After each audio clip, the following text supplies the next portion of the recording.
A caça às bruxas aparece raramente na história do proletariado.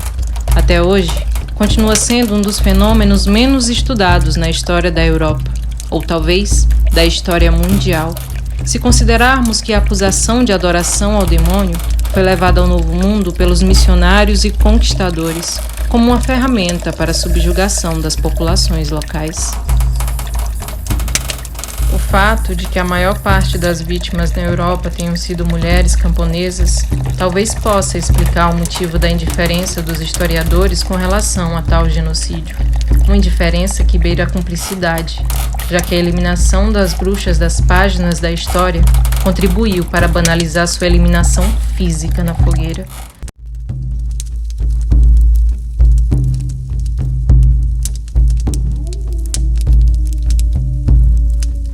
O que ainda não foi reconhecido é que a caça às bruxas constituiu um dos acontecimentos mais importantes do desenvolvimento da sociedade capitalista e da formação do proletariado moderno.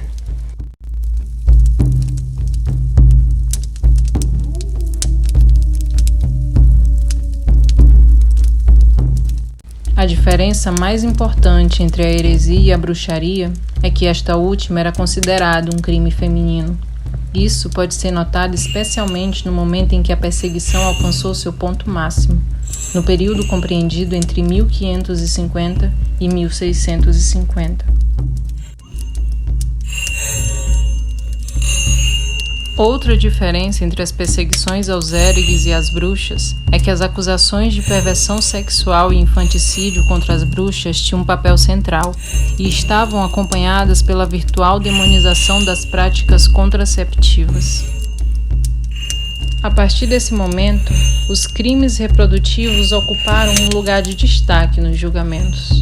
No século XVII, as bruxas foram acusadas de conspirar para destruir a potência geradora de humanos e animais, de praticar abortos e de pertencer a uma seita infanticida, dedicada a assassinar crianças ou ofertá-las ao demônio.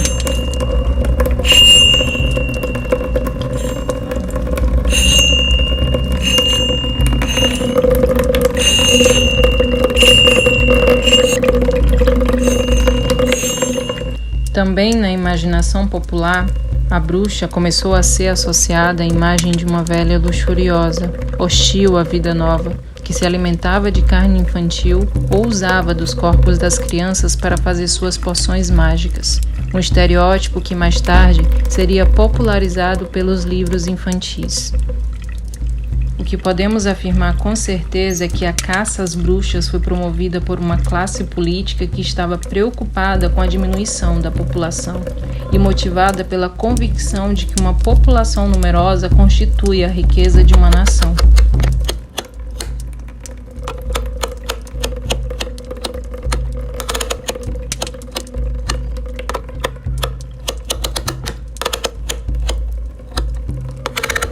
A criminalização do controle das mulheres sobre a procriação é um fenômeno cuja importância não pode deixar de ser enfatizada, tanto do ponto de vista de seus efeitos sobre as mulheres, quanto por suas consequências na organização capitalista do trabalho.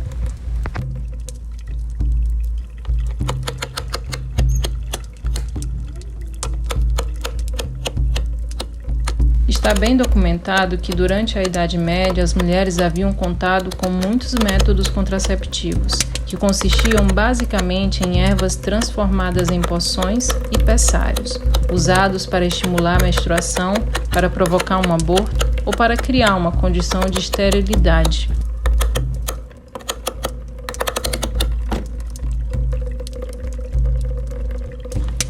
A criminalização da contracepção expropriou as mulheres desse saber, que havia sido transmitido de geração a geração, proporcionando-lhes certa autonomia em relação ao nascimento dos seus filhos.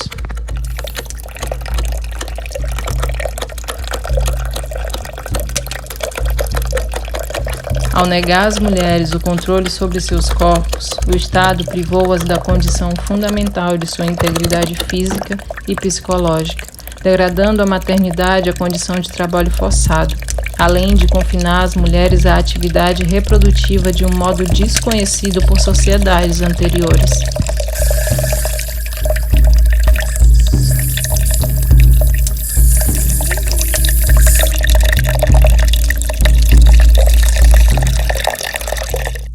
Nessa época, as mulheres haviam perdido espaço inclusive em empregos que haviam tradicionalmente ocupado, como a fabricação de cerveja e a realização de partos.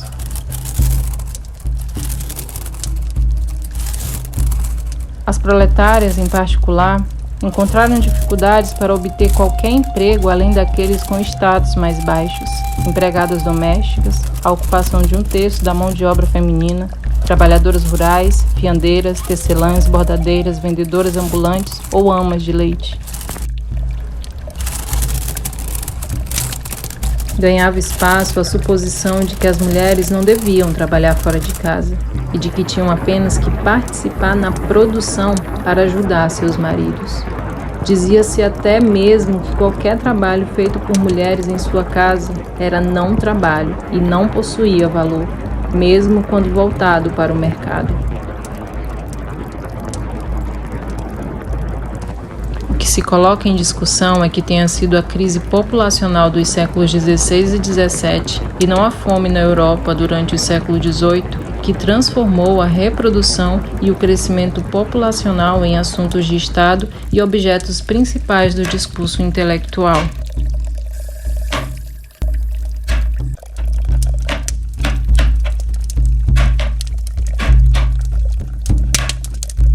Essa guerra foi travada principalmente por meio da caça às bruxas, que literalmente demonizou qualquer forma de controle de natalidade e de sexualidade não procriativa, ao mesmo tempo que acusava as mulheres de sacrificar crianças para o demônio. Desse modo, a partir de meados do século XVI, ao mesmo tempo que os barcos portugueses retornavam da África com seus primeiros carregamentos humanos, todos os governos europeus começaram a impor penas mais severas à contracepção, ao aborto e ao infanticídio. Esta última prática havia sido tratada com certa indulgência na Idade Média, pelo menos no caso das mulheres pobres, mas agora se tornava um delito sancionado com pena de morte e castigado com severidade maior do que a aplicada aos crimes masculinos. A pena por infanticídio materno era o afogamento. Em 1580, ano em que as cabeças cortadas de 3 mulheres condenadas por infanticídio materno eram pregadas para a contemplação pública, a sanção foi alterada para a decapitação.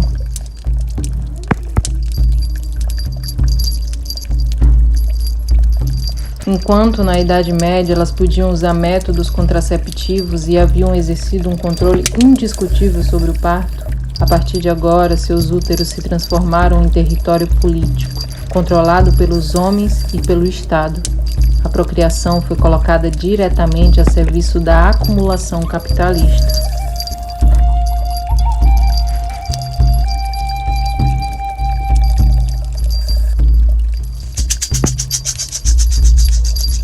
Nesse sentido, o destino das mulheres na Europa Ocidental no período de acumulação primitiva foi similar ao das negras nas plantations coloniais americanas, que, especialmente depois do fim do tráfico de escravos em 1807, foram forçadas por seus senhores a se tornar criadoras de novos trabalhadores. A comparação, obviamente, tem sérios limites. As mulheres europeias não estavam abertamente expostas às agressões sexuais, embora as mulheres proletárias pudessem ser estupradas com impunidade e castigadas por isso. Tampouco tiveram que sofrer a agonia de ver seus filhos levados embora e vendidos em leilão. Os ganhos econômicos derivados dos nascimentos a que estavam obrigadas a gerar eram muito mais dissimulados. Nesse aspecto, a condição de mulher escrava revela de uma forma mais explícita a verdade e a lógica da acumulação capitalista. Mas, apesar das diferenças, em ambos os casos o corpo feminino foi transformado em instrumento para a reprodução do trabalho e para a expansão da força de trabalho, tratado como uma máquina natural de criação, funcionando de acordo com ritmos que estavam fora do controle das mulheres.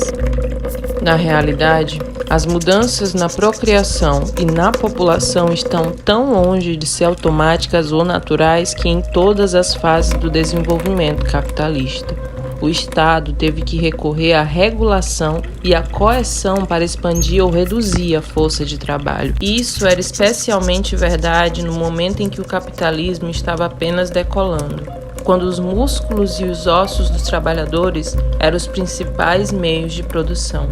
Mas mesmo depois e até o presente, o Estado não poupou esforços na sua tentativa de arrancar das mãos femininas o controle da reprodução e da determinação sobre onde, quando ou em que quantidade as crianças deveriam nascer.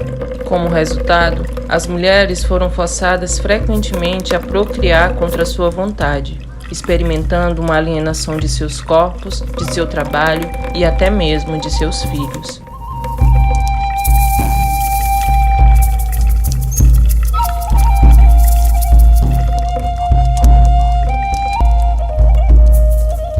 Ninguém pode descrever de fato a angústia e o desespero sofridos por uma mulher ao ver seu corpo se voltando contra si mesma, como acontece no caso de uma gravidez indesejada.